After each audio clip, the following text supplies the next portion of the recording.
three kings of Oriental.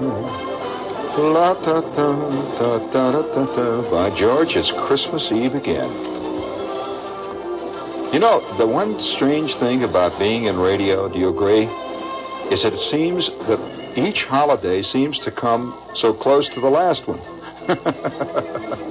You're always doing a Christmas Eve show. You're always doing a show about Thanksgiving, or you're always just about to record a show or do a show for the 4th of July. It's curious. We three kings. Now, this is Christmas, you know. Absolutely, officially, and irrevocably. Bring it up, if you will, please. Da, da, da, da, da.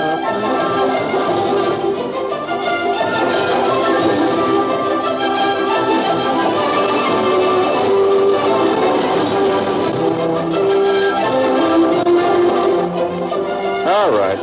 Okay, that's enough of that, you know. One good thing about doing a show as live and as free as a bird on Christmas Eve or any one of the major holidays is that you know darn well that you're almost alone.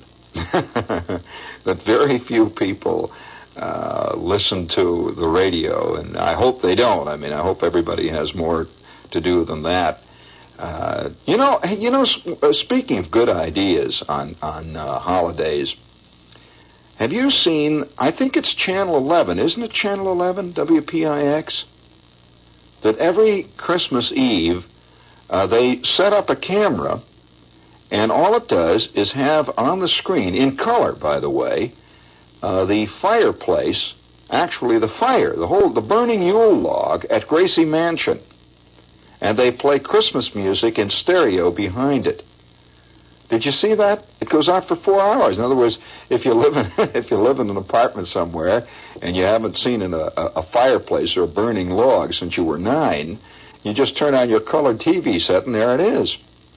In fact, you know, I think modern technology eventually will take care of all that kind of stuff. But you know, they keep singing, "I'm dreaming of a white Christmas." Well, what's to prevent them, let's say, having a television, just a film, a scene on your color TV set of a giant snowstorm. You know, you can sit and have your white Christmas, and at the same time, it won't hold up traffic. You know, and I see technology doing all that kind of stuff. But now, you don't mind on a Christmas Eve like this. I mean, you don't mind if we become, frankly, totally and completely soppily, if I may go all the way, soppily sentimental.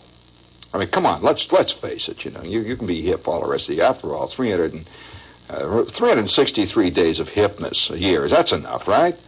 And on this one day, you can be unhip. And I think on Christmas, we can afford to be unhip, all of us. After all, it's Macy's biggest day, and Gimbel's flips on Christmas, the whole thing. And then it's kind of nice that we have a thing like this. And every night, Christmas Eve like this. You know, one of the curious things about holidays is, I think maybe it's one of the reasons holidays exist. Nobody quite knows why people have them, but maybe one of the reasons why is it gives people a sense of continuity, of a kind of continuing thing. I remember one of the most curious Christmas Eves I ever spent. I remember one time in Christmas Eve, and this is part of the business of holidays. People always, almost invariably, begin to talk about, gee, do you remember, what's the craziest Christmas Eve you ever spent? What's the weirdest New Year's you ever had? And so forth. Well, I'll tell you, one of the most insane Christmas Eves I ever spent. I remember as a little kid, it was a company Christmas Eve. And my father at that time worked for Borden Dairy. And Borden Dairy used to have this Borden Dairy branch that he worked with and worked for out in Indiana. They used to have, every year, they would have this giant Christmas party for all the employees and all the kids. Now, it was different from the office Christmas party. I've attended a couple of Christmas parties in offices that were really exotic. But this is something else, you know. They used to have this big thing out at like a country club or something, and everybody would go there, and they'd have Santa Claus and stuff. And the various guys would do things. You know, like my father's friend Zudok would get up and tell his Christmas story. Or Harry Gertz, for example. I remember Harry Gertz would get up and he would play Santa Claus every year. He was always Santa Claus, and he would go around and give all the Christmas gifts and so forth. But this one particular night, I remember, I was just beginning to be old enough to recognize things and to recognize stuff as being exotic when it actually happened. Up to a certain point, you don't know these things. But one night, there was a guy got up, and I don't recall who it was. And I found that piece now. A guy got up, and he was dressed in costume, one of the milkmen. And they had this big Christmas tree. Tremendous Christmas tree, I remember. And all of us were all sitting around. All the kids were on the floor. There must have been about, maybe 300 kids. After all, this is a big Borden Dairy branch, and all the milkmen all had about 48 kids and everything. So we're all sitting on the floor, and all the parents were sort of in the background, in the darkness all around. It was kind of a big semicircle. I remember the stage very well because, these things impress your memory when you're a kid. And this tremendous Christmas tree that went all the way to the ceiling, and you could smell the pine needles of this Christmas tree. You could smell just the whole thing of the tree. It smelled, like outdoors. And it was snowing. It was, of course, this is the Midwest, and it's almost always snowing and cold in the Midwest. And I remember the night before, there had been a big snowstorm and an ice storm. And we were about to go out Christmas shopping. It was the night before Christmas, actually. And I remember looking out through the window of the house with this sleet coming down, fantastic storm. And the wind was blowing. The wind was blowing at maybe 30, 40 miles an hour.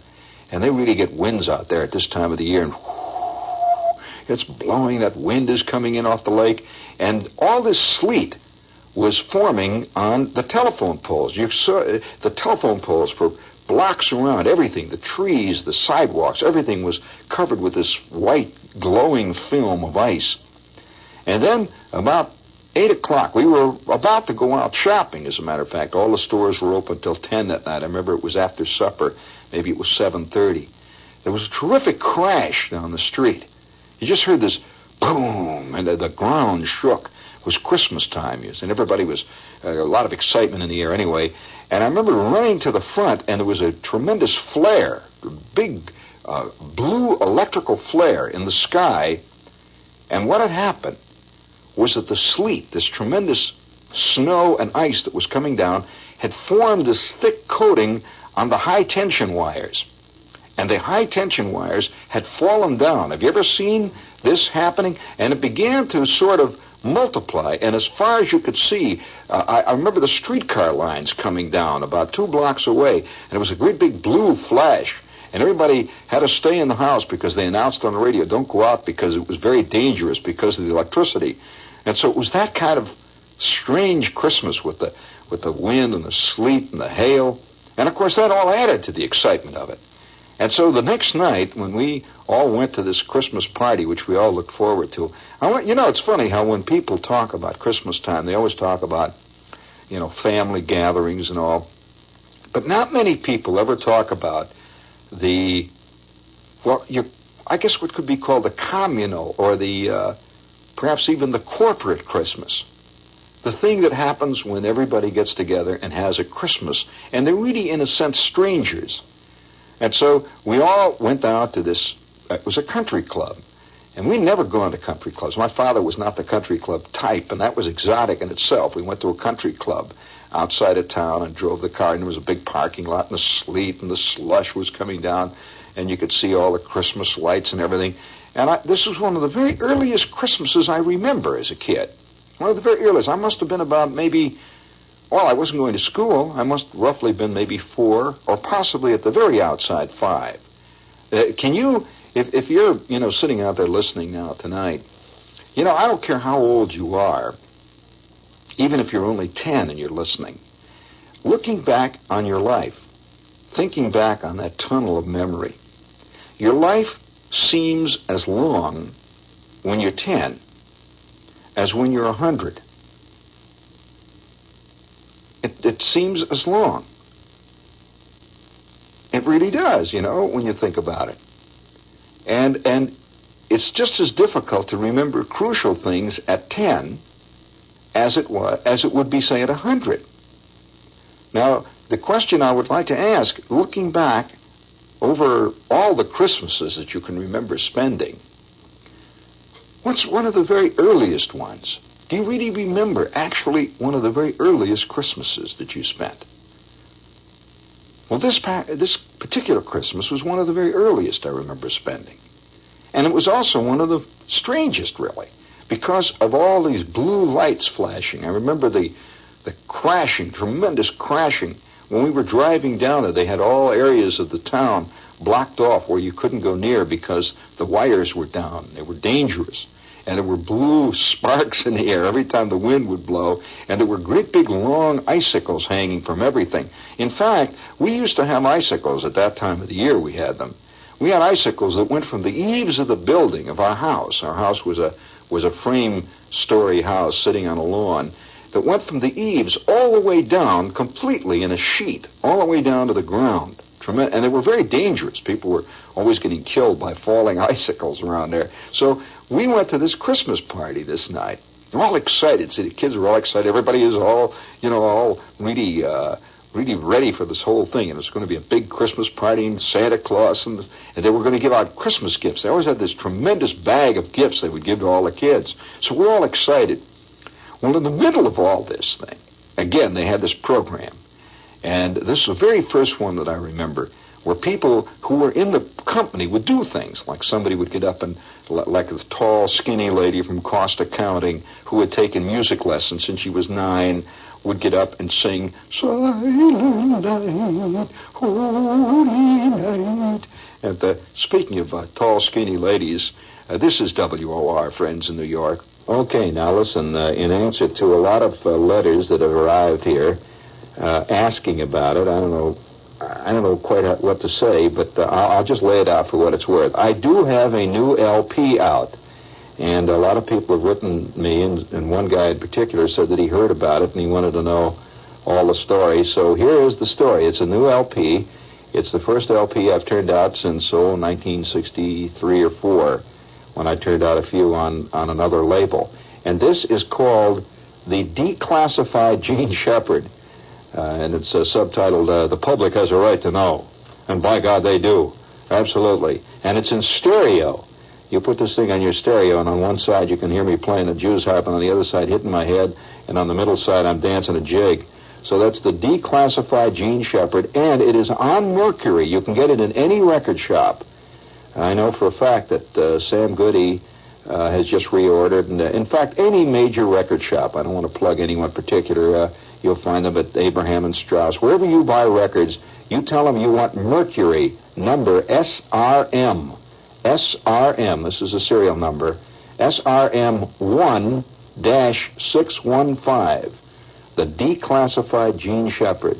The public has a right to know. Well, before we get too deeply involved in the trivia of life, I'd like to bring up something real important, like flying plastic birds. We've been getting all kinds of calls from people about these wild birds, and they are flying. They really do. They're guaranteed to fly, and they fly about 600 feet, and they're operated with a rubber band. But what they are, what makes them really fascinating, is that they're genuinely an ornithopter, which means that it really does fly like a bird with the flapping of the wings. And for a long time, people have been trying to do a thing like this, and it actually works. It's a wild-looking thing. And they look like the drawings by Leonardo da Vinci. They're based on the same drawings. They're orange and yellow and brown and very pretty. They're 16-inch wingspan. And if you'd like to order one, just send your check or money order. They cost $3.98 each. Send check or money order to Flying Birds, Department S, Post Office Box 1909, Grand Central Station, New York, New York, 10017. I'll repeat the address. So don't call us. If you miss it, you'll have to listen again. It's Flying Birds, Department S, Post Office Box 199, Grand Central Station, New York, New York. Okay? $3.98, check or money order. And by the way, speaking of sending money, we'd like to point out to you that the WOR Christmas Fund is still swinging. And if you haven't contributed to this excellent charity, what it does is buy gifts for kids that are in hospitals in the New York area. Send your check or money order, whatever you'd care to send, to WOR Children's Christmas Fund. And the address is Box 710, which is cleverly our frequency. Box 710, Times Square Station, New York. All right, now if you'll give me a little of that guitar music, I'll call for it now. I'll give you the cue on this thing. Yeah, we'll set up the mood here. And I looked for a long time. I looked for years. Not really seriously, but I was always kind of curious about this thing. And about 4 years ago, I came across it. What did I come across? Well, the first time that I was ever actually involved in something dramatic. And it was connected with Christmas. I remember sitting down on the floor with a lot of other kids. My kid brother is sitting there, and he's already whining because he figures he's not going to get what he wants for Christmas and all that stuff. And my old man has batted him around about 5 times to keep him from yelling. And now here we are with all these kids, and we're in this country club with Japanese lanterns with Santa Clauses all over them hanging from the ceiling with this tremendous Christmas tree in the corner. We were in the ballroom of the country club. And Santa Claus is about to come out in about half an hour maybe. And now they're having the program. And some lady gets up and sings Silent Night. And another lady gets up and tells the story of, and all through the house not a creature was stirring, not even a mouse. There's always somebody that does that. And then one of the strangest things I've ever seen on Christmas happen. Would you please, if you will, please, just to sneak a little of that background music in there, that soft little cheap guitar music. And by the way, I wonder how many people have gotten guitars for Christmas tonight that they'll plunk around on for about 3 or 4 days and then never play with again. Because they learn how hard it is to play. All right, let's set that mood there a little bit. We were all sitting around in this place. Quiet. Everybody was waiting.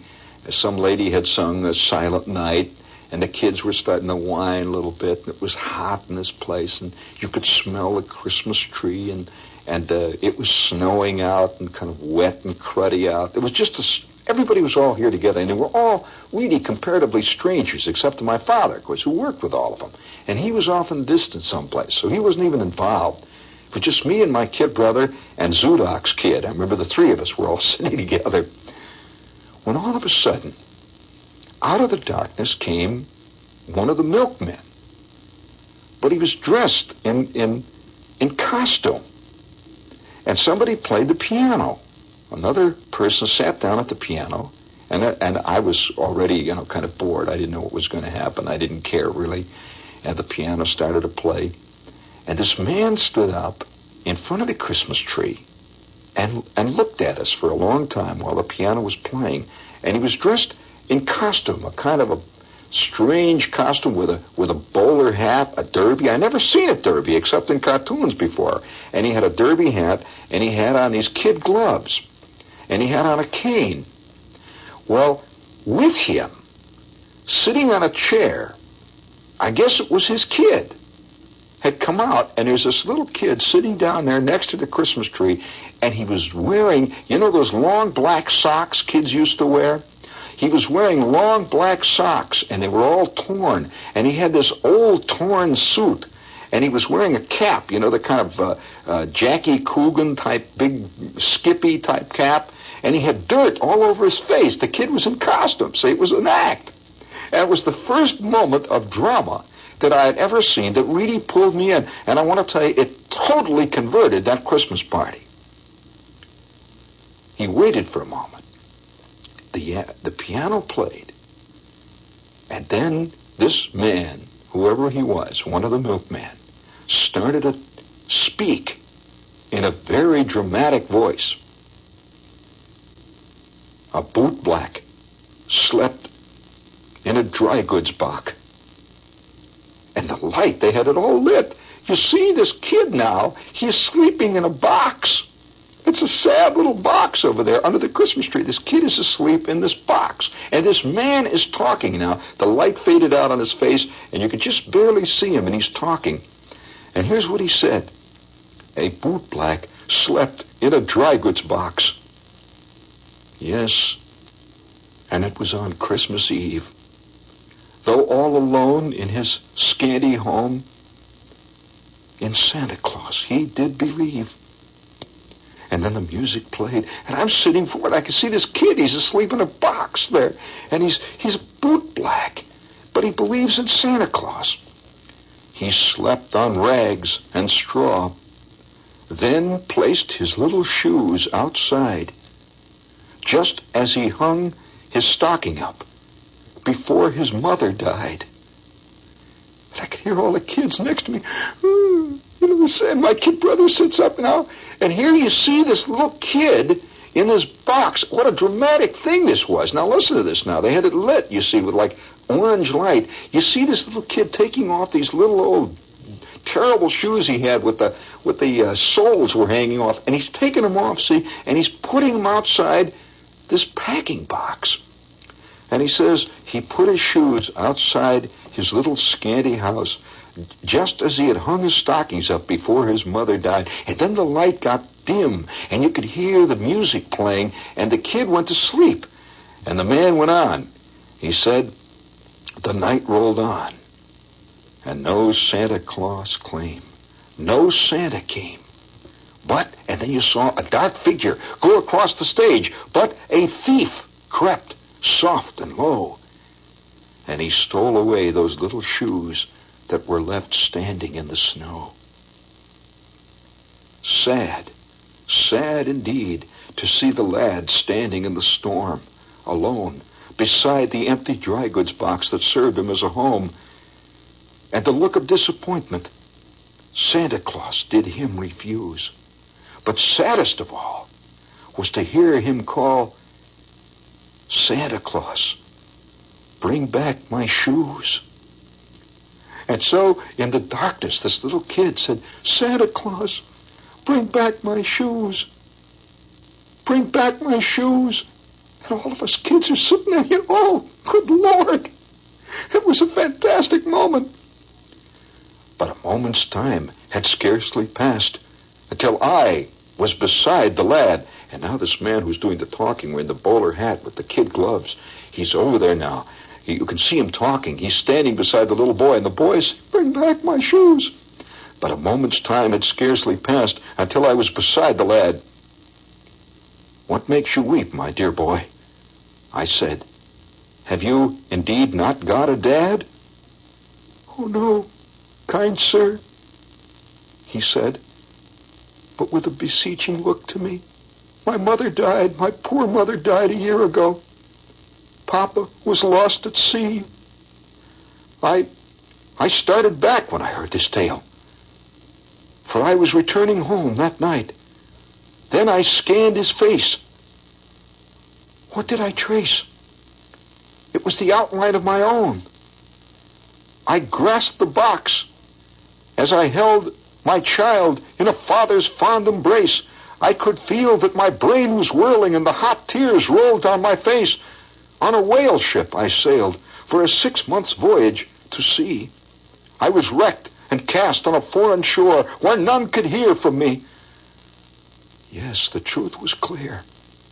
My wife, so dear from earth, had passed away.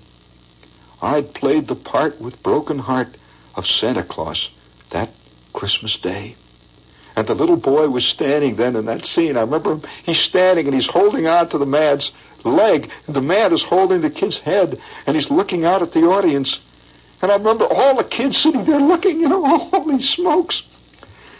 And then he finished. He said, thank God, indeed, to find my boy, although in the storm alone, beside the empty dry goods box that served him as a home. Yes, I dispelled his disappointment. Santa Claus will not refuse. For your father has come, my own dear son. I will buy you some beautiful new shoes. And we were all sitting there. And I remember I could hear ladies in the background going, and I remember this kid standing there holding on to this man's leg. And with that, the man picked the little boy up. You could see the purple glow of the light, and he disappeared off into the darkness.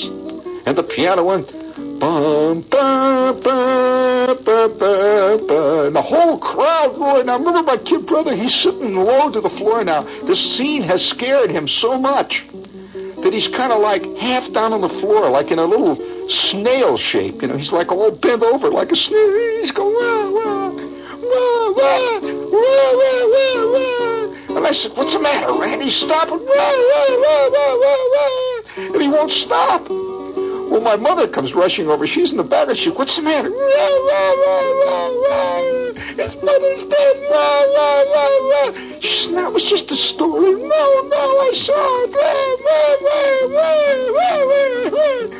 And it was about 9 kids all over the room were crying, and their mothers were holding them. It was a fantastic moment at Christmas time.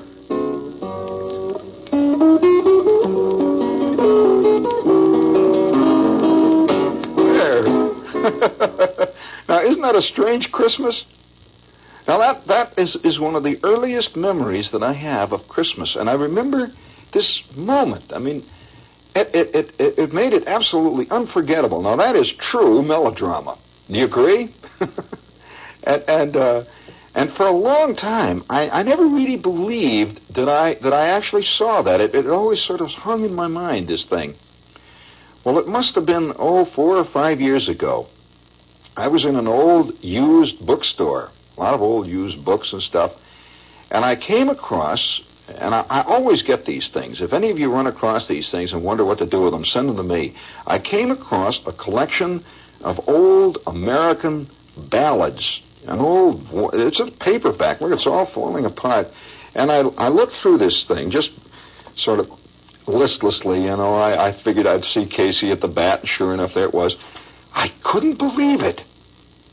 There it was. You know what that's called? It's called The Bootblack's Christmas. And it was written by somebody called Barney Mullally. I never heard of Barney Mullally. Barney Mullally. And listen to what the preface to this little story says. It says, years ago, without the complications of modern life, people were not afraid of the frankly sentimental. Tragedy in the old days was simple and understandable. A broken heart was just exactly that. And tears were not idle tears. Here is one of the heartbreakers.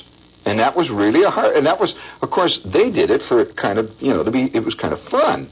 The way they did it that night. To the adults, I guess it was supposed to be fun. But to the kids, man, I'll tell you, there isn't a kid alive that does not react to that kind of melodrama. You could put it down, but at the same time, something deep inside you. Now, there have been a lot of interesting stuff written about Christmas along that line, and it generally revolves around kids. Now, I'm going to give you a real test now, if you think you know modern American literature. Here is a poem that was written by a modern American poet. And curiously enough, it doesn't sound very much at all like his usual work. Now, I'll let you try to, and incidentally, before I go off tonight, I'll tell you about another very curious Christmas I spent. I've spent a whole and you know why I've spent so many odd Christmases? It's not that my life has been so much different from other people, but you see, when you're in showbiz, and I have been in showbiz since I've been 17. When you're in showbiz and you traveled and lived in all kinds of places around the country, after all, I've now worked in 12 radio stations across the country. I've been in the Army. I was in the Army for 3 or 4 years. You tend to spend a lot of major holidays in very exotic situations, far from the normal situation that the average person spends his Christmases. The average person probably spends his Christmas at home with his family, which is the way it should be. But the very few people in the theater or in showbiz have ever really been able to do that. And so we tend to have had exotic Christmases that go beyond the ones that the average person has spent. Now, I'll give you a test, a literary test tonight, if you're sitting out there. Do you want to hear a really charming little Christmas poem? Give me a little more of that lovely cheap guitar music. We'll set up the mood here. This is called The Boy Who Laughed at Santa Claus. Now, you see, the first one you heard is the story of a boy who believed in Santa Claus. And now this is the story of the boy who laughed at Santa Claus. In Baltimore, there lived a boy. He wasn't anybody's joy. Although his name was Jabez Dawes, his character was full of flaws. In school, he never led his classes. He hid old ladies' reading glasses. His mouth was open when he chewed, and elbows to the table glued. He stole the milk of hungry kittens and walked through doors marked no admittance. You know why?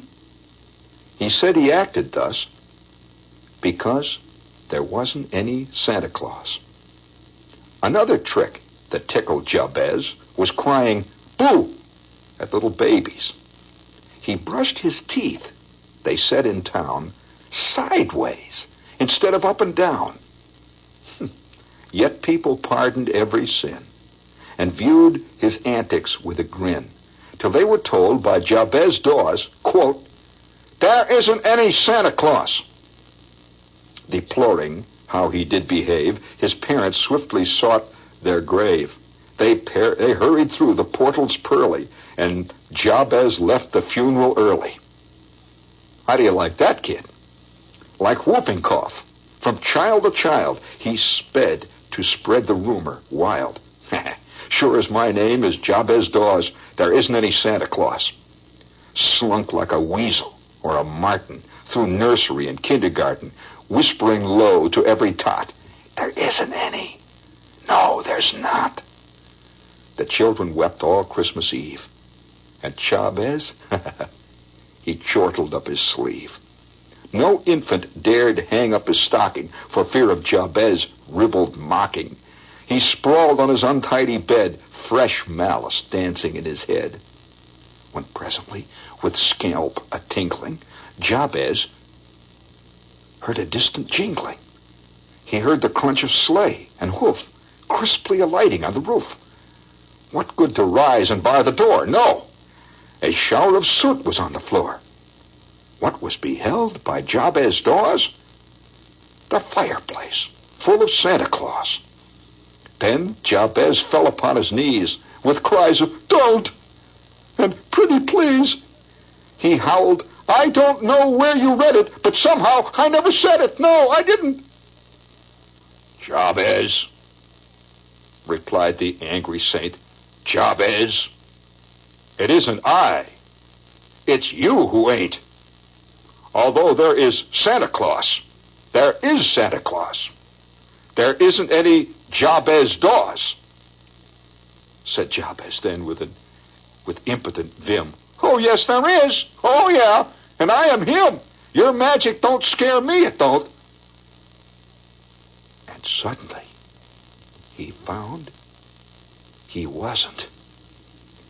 From grimy feet to unkempt locks, Jabez became a jack-in-the-box.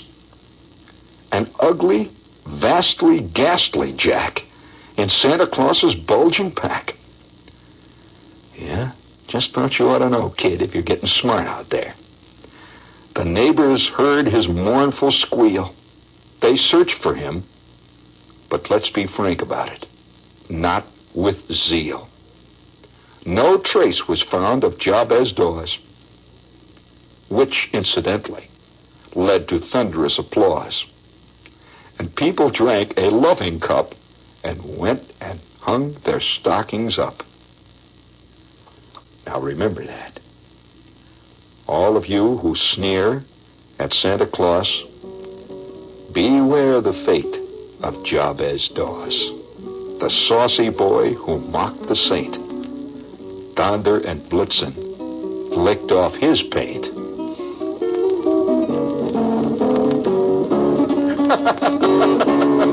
How'd you like that? Did you like that one? Very good. Now, who wrote that? That was a groovy one. Now listen, I'm gonna read another one for you, boy. I'm gonna read really a great one. Now who wrote that? Do you want to read? You know, in days gone by, particularly in the late Victorian period, some of the best. How much time do we have, Lee? 7 minutes. I may be able to do it. Some of the best Christmas poetry was written in the late Victorian period. And it was frankly sentimental, you see, but that's what makes it so great. And this was written by a great writer who had spent much of his life at sea. Bring this one up now, come on. This is called Christmas at Sea. And among writers, he is probably the premier storyteller, a magnificent storyteller of the last 100 years. The sheets were frozen hard. They cut the naked hand. The decks were like a slide where a seaman scarce could stand. The wind was a nor'wester blowing squally off the sea. The cliffs and spouting breakers were the only things alee. They heard the surf a-roaring before the break of day, but 'twas only with the peep of light that we saw how ill we lay. We tumbled every hand on deck, insted her with a shout. We gave her the mainsail topsail and stood by to go about. All day we tacked and tacked between the south head and the north. All day we hauled the frozen sheets and got no further forth. All day as cold as charity and bitter pain and dread, for every life in nature we tacked from head to head. We gave the south a wider berth, for there the tide race roared. But every tack we made, we brought the north head close aboard. So as we saw the cliffs and the houses and the breakers running high, and the Coast Guard in his garden with his glass against his eye. Oh, the frost was on the village roofs as white as ocean foam. The good red fires were burning bright in every long shore home. The windows sparkled clear and the chimneys volleyed out, and I vow we sniffed the victuals as the vessel went about. The bells upon the church were rung with a mighty jovial cheer, for it's just that I should tell you how, of all the days in the year, this day of our adversity was blessed Christmas morn, and the house above the Coast Guards was the house where I was born. Oh, well, I saw the pleasant room, the pleasant faces there, my mother's silver spectacles, my father's silver hair, and well, I saw the delight like a flight of homely elves go dancing around the china plates that stood upon the shelves. And well, I knew the talk they had, the talk that was of me, of the shadow in the household, and the son that went to sea. And oh, the wicked fool I seemed in every blessed way to be here and hauling frozen ropes on blessed Christmas Day. They lit the high sea light, and the dark began to fall.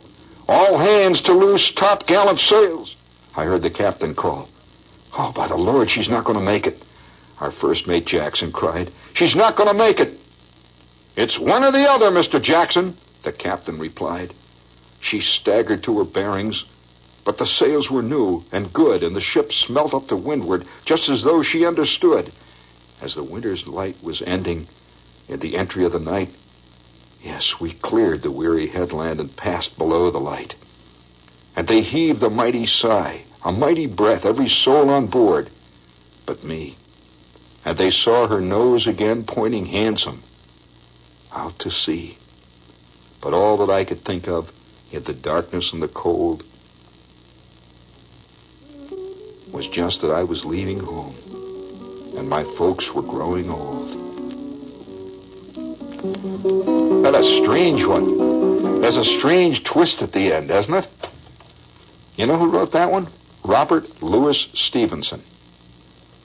You missed that one, didn't you? And the earlier one, who was the earlier one? Ogden Nash. Doesn't sound like Nash.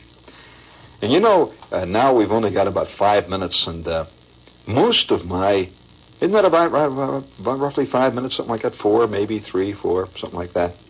And by the way, I hope you're having a good Christmas out there.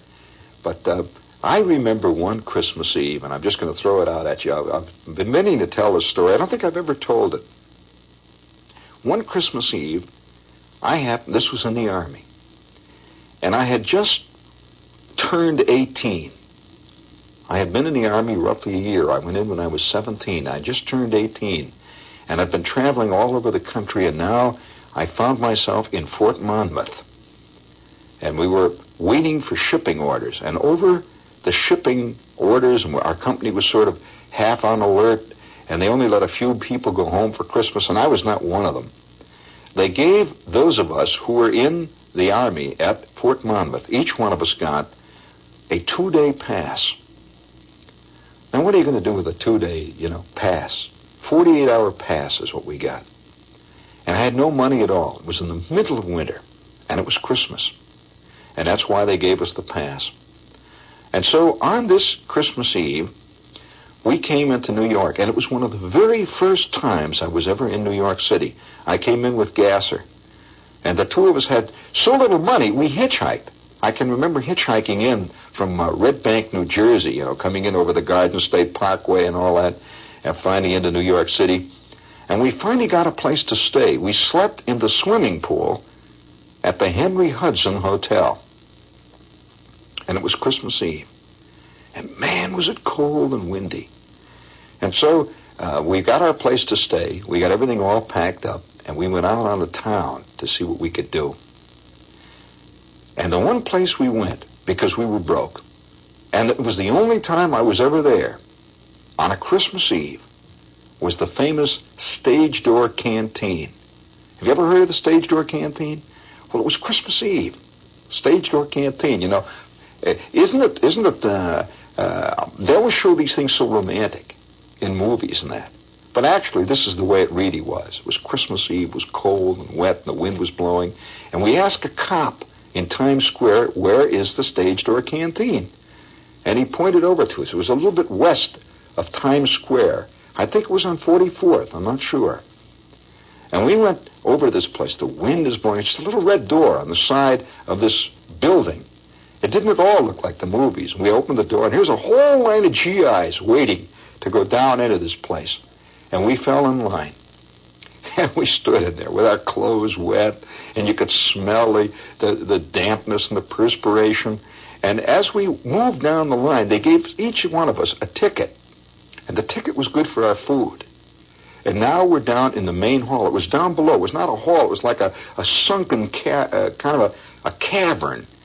And it was dark. And somebody was up there singing songs, children's songs. Do you know who it was? I'll never forget this. The singing lady. The singing lady, of all people, entertaining the GIs, singing Christmas songs.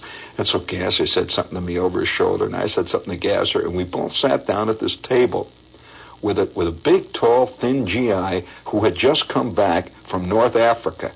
And he was burnt absolutely black. And he was, had the hollow look of a GI who's seen far too much combat. He sat next to us. And the three of us sat at this table, little tiny table. It was about the size of a ping pong ball, with our feet stuck under, all of us wearing our uniforms. And we had picked up our food. Each one of us had a sandwich. They gave us tuna salad sandwiches on Christmas Eve, and two donuts and a cup of coffee. And we're sitting there, and the singing lady is singing Silent Night. It's an eerie Christmas. Well, a man came over to our table, a civilian. They had civilian waiters there who were always volunteers, and he came over, and he had a tray. He says, you guys want any apple cider? I remember he had apple cider. And Gasser says, yeah. He says, you mind if I sit down with you? Gasser says, no, go ahead, sit down. So the four of us sat there. And he asked me, where are you from? I said, I'm from Indiana. I was kind of depressed. He said, where are you from? Gasser says, California. And he was down himself for some crazy reason, this man. And Gasser says, what do you do? I mean, you're a civilian. He says, oh, I'm an actor. He says, yeah, I'm an actor. He says, you might have seen a movie. I just had a movie I had out. And I said, what movie? I never met an actor before, big-time actor. Here was in New York. I says, what movie? He says, you probably never heard of it. I said, well, what was it? He said, well, it hasn't really been released yet. It's called Laura. I said, Laura, what? He said, yeah, it's a mystery story. It's not very good, really. I don't know why he was down that night. And he gave us some more apple cider. And I remember Gasser saying, what's your name? He says, you probably never heard of it. Never hear of it. Dana Andrews. I said, yeah, well, that's right. I never heard of it, but good luck. And off he went.